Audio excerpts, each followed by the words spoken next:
Hi, my name's Ben. I work for the Game House, and today we're just going to go through a couple teams' percentage to make the playoffs, or percent chance to make the playoffs, I should say. A lot of the ones at the top are very obvious. I'm just going to point out a few I think are interesting and talk about those a little bit, because we are in Week 11, teams have taken shape, and we should know what they are going forward. So we're going to ignore all these at the top. I'm going to start with the Steelers. 71% chance to make the playoffs at 6-3. I think this... Obviously, these are mathematical chances based on strength of schedule, based on who they have coming up, stuff like that. But 71, I think, is a little high for the Steelers because they have not put together one convincing game yet, at least on offense. Their defense is good, extremely turnover reliant, but in this tough AFC North, they have a lot of divisional games left to play. Their offense is still bad. Their defense, as long as people stop giving them the ball, they're pretty ineffectual, and they beat up on some real cupcakes so far. So I think 71% is a little bit high.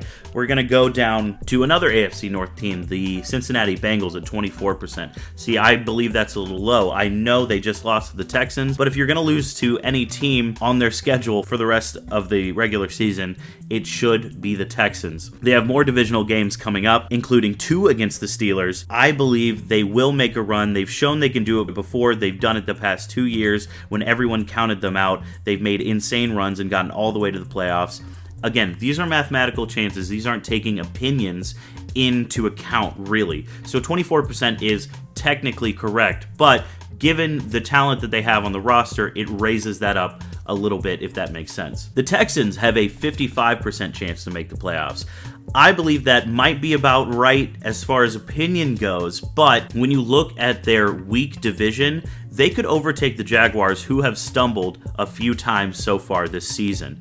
And CJ Stroud's looking great, obvious offensive rookie of the year. That one's locked up, and he's even an MVP candidate. And they're doing all of this with 6 or so injuries, which is absolutely insane for a young team like this. I think that should probably climb as we move forward throughout the season. And then finally, the last one I want to talk about is the Jets.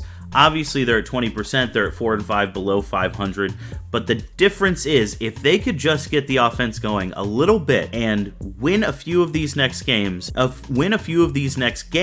Aaron Rodgers is looking like he might be able to come back miraculously in mid-December. So once he returns to the lineup, let's say he's healthy, or at least as healthy as he can be, once he returns to the lineup, how much does that shoot up, especially if they're around 500 or even one game above 500 when he does return? I think that's really interesting, something to pay attention to.